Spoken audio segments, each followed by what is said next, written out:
Kiliba. Karibu Kiliba. Karibu Kiliba. Wanaingizana, watoto wa mwingine wanaingia. Wazalendo wanaingia, wa General Nyerere. Hapa ni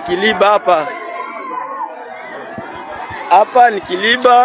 Les Wazalendo du général Muzalendo Nyerere progressent depuis Kiliba en direction de Sang, puis vers Luvungi, Katogota et Kamanyola, avant d'atteindre les secteurs de Nyangezi, Nyatende, Panzi et Kassiye, et enfin Kamagema près de Bukavu. Leo ni tariki 19 mwezi wa kwanza mwaka wa 2026. Hawa ni jamaa ya Kinyamulenge ambayo imebakia pa mjini Uvira. Hawa iko sikilize hapa kwa iko sikilize hapa na serikali yetu ya Kongo ambayo imejitolea pamoja na wazalendo. Mmewaona pale, wanawasikilize vizuri sana. Hapa wamesema kama hakuna jeshi mwenye iko anatafuta raia, jeshi anatafutaka mwingine jeshi. Mtu ambaye watashika na silaha, huyo ndiye watatafuta. Lakini kwa ule wote akuwe raia wa Kinyarwanda, wa Kinyamurenge, mwenye tapatikana hana silaha, huyo ni mtu ambaye atakuwa sikilize kama wengine wa raia wenye wanakaa hapa Uvira. Hao watu ambao wanawasikiliza hapa, tuko na coordination ambayo inasimamia operation ya Sud Kivu, mkiwemo komanda opérationnel Rufa de Rufa, mkiwemo Kinise 1 akiwa ndani. Hao njoo ambao na watu wa serikali ambao wamewasikilize mzuri. Hawa njoo mnawaona hapa, wiko garde mzuri, hakuna shida yoyote, na kila mtu ajisikie kama iko huru na iko nasikilize ya mzuri. Asante sana. Écoutez, normalement, aujourd'hui, c'est un jour férié, mais parce que nous sommes dans l'urgence et que les impératifs de l'État s'imposent, la première ministre chef du gouvernement a eu une grande réunion qui a porté essentiellement sur l'évolution de la situation à Uvira, consécutif au retrait tout au moins de la ville qui est en cours de constatation par nos services à Uvira.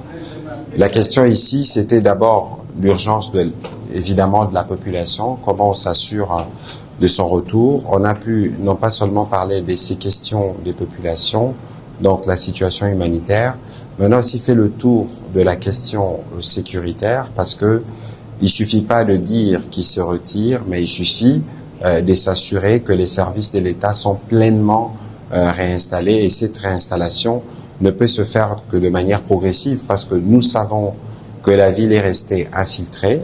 Nous connaissons le plan, avec ces discours stigmatisants envers la communauté Banyamulenge. Et donc nous avons eu l'occasion avec les différentes parties prenantes, notamment ceux de la DGM, parce qu'il y a plus de 260 000 compatriotes qui sont par exemple au Burundi, qui doivent retourner. Il faut s'assurer que le service aux frontières sont rapidement rétablis. Il faut aussi s'assurer, et c'est ce qui justifie la présence des experts du ministère des Affaires sociales ou encore du ministère de l'Intérieur, pour s'assurer que ces populations qui doivent revenir, ils reviennent dans quelles conditions, parce que des maisons ont été occupées, des maisons ont été détruites. Il est donc important que ce travail préalable puisse être fait avant que l'autorisation ne puisse être accordée pour qu'ils reviennent.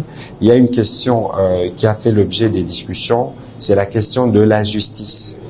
Parce que bien au-delà de ce qui s'est passé, mais il y a des cas qui peuvent faire l'objet justement de la justice ou de la sanction judiciaire, pour éviter que les actes qui sont posés de manière répétée à Uvira, qu'on avait constaté par les passés, puissent se remettre en place. Et donc il y a ce travail-là de restauration de l'autorité de l'État est en cours. Elle requiert justement que l'État, dans ses différents embranchements, puisse se mettre en place. Et dès que l'État se mettra en place véritablement, il y aura évidemment le retour du gouverneur et de tous les services qui l'accompagnent.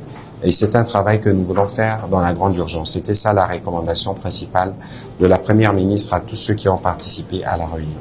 L'armée a déjà pris pied à Uvira, mais comme je vous le disais, comme nous l'avons dit plusieurs fois, la restauration, le retour de l'autorité de l'État à Uvira se manifestera par la restauration pleine des autorités. Et c'est prématuré pour que cela se fasse aujourd'hui, parce que comme nous le disons, nous savons que la ville est encore infiltrée, mais il faut que ceux qui s'occupent de la sécurité, notamment les militaires, arrivent à dresser un périmètre de sécurité sur la ville d'Uvira, parce que la ville d'Uvira ne peut pas être défendue dans Uvira. Donc on doit s'assurer que dans les régions environnantes, dans les rayons environnants, qu'il n'y ait pas la présence de forces rwandaises et de leurs supplétifs. Il ne faut pas oublier que nous avons beaucoup de cas à gérer. Vous savez qu'il y a eu une mission humanitaire qui a séjourné dans la région et qui a constaté, par exemple, qu'il y a 12 000 enfants pour lesquels on n'a pas retracé des parents. Donc, vous voyez qu'il y aura un travail important qui doit être fait pour la restauration, y compris de familles qui ont été divisées par ces aventures. Ici, je voudrais saluer les patriotismes de nos compatriotes Banyamulenge, parce que il faut dire les choses telles qu'elles sont. Le Rwanda et son supplétif du M23 ont démontré qu'il y a une volonté permanente d'instrumentalisation de cette communauté. Heureusement que nos communautés Banyamulenge, qui ont toujours vécu à la fois au Uvira, à Bukavu, à Goma, à Kinshasa et partout, n'ont nulle part où aller, et ils ont dit à haute et intelligible voix non à cette instrumentalisation du Rwanda et de son supplétif. Et je pense que leur voix qui a été entendue pleinement permettra au Rwanda de trouver d'autres fusils d'épaule que de venir se retrancher autour de cette stigmatisation de communautés congolaises. C'est aussi l'occasion de renforcer le message qui avait été envoyé par les gouverneurs à toute la communauté, parce qu'il faut préserver les vivre ensemble, il faut éviter d'ouvrir un petit flanc à l'ennemi pour ne pas lui donner les prétextes des aventures que nous avons vues. Parce que sur Uvira, on a compté plus de 1500 morts, on a compté plus de 300 000 déplacés.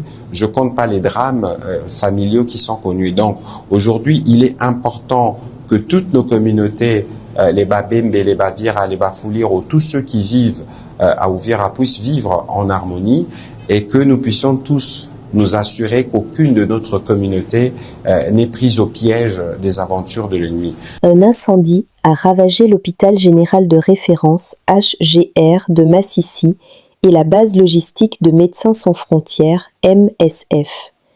Dans la nuit du lundi 19 janvier 2026, aux environs de 23 heures, un violent incendie s'est déclaré à Massissi Centre et s'est rapidement propagé, détruisant une grande partie des installations de santé et logistique essentielles de la ville. Les flammes ont d'abord touché les installations de la base logistique de MSF avant de se propager à l'hôpital, mettant gravement en péril les services de soins et la capacité de prise en charge des patients dans cette région déjà fragilisée par l'insécurité. L'incendie a également affecté plusieurs habitations voisines, aggravant encore la situation des habitants. À ce stade, l'origine de l'incendie demeure inconnue et aucun bilan humain ou matériel définitif n'a été communiqué.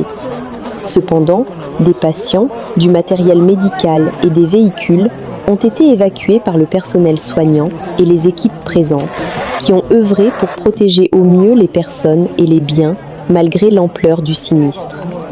La destruction de ces infrastructures représente une perte importante pour l'accès aux soins à Massissi, dans une zone où l'offre de services médicaux était déjà limitée. Hôpital yote naisha hapa, hôpital général de référence de Massissi, hôpital général de référence de Massissi. À Sandre, on assiste à un événement malheureux à cette heure, à ce moment même. Précisément, il est depuis 23 heures juste, vraiment, c'est très compliqué. Ça brille.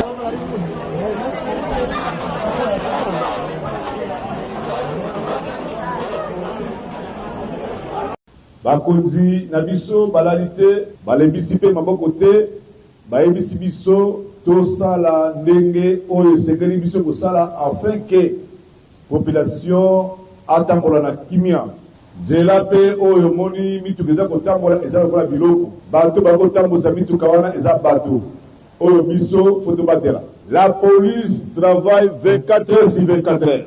Bakonzi balebaki na biso topono bake oyo toponami biso tozali awa tozali unité oyo ya sikater eza pa unité moko tocreye te ke ecomplete unité mosusu mpe remplace lisi mosusu te biso batie biso a part tokosunga tobatela topusa topesa maboko na baoyo basalaka misala wana banda kala toye koapuye PCR baninga na biso ya Mangbanda yama ya Mosaka to yama ya Pondu bamonisi balimite na bango baza kokoka te nayebi te mpo na nini bango moko bayebi ntina oyo baza kokoka na yango te tomoni ke mpo na kosembola mpo na kobongisa bikila wana esila kati na bango esengeli makila ya sika eza biso totelemi awa biso tokoya komona kocamusa makila na bango mpo epermetre bango bazonga na droit chemin lelo ezalaki te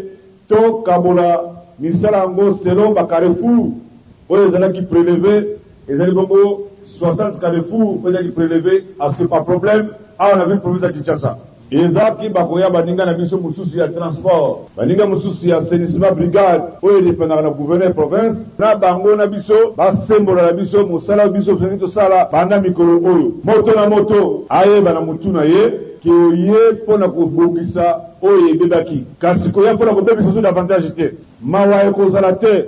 Nous sommes arrivés à la fin de cette édition. Merci à vous de nous avoir suivis jusqu'ici. Si vous avez apprécié ces contenus, n'oubliez pas de vous abonner à notre chaîne, d'activer la cloche de notification pour ne rien manquer de nos prochaines vidéos. Likez et partagez cette vidéo. On se retrouve très prochainement. À bientôt.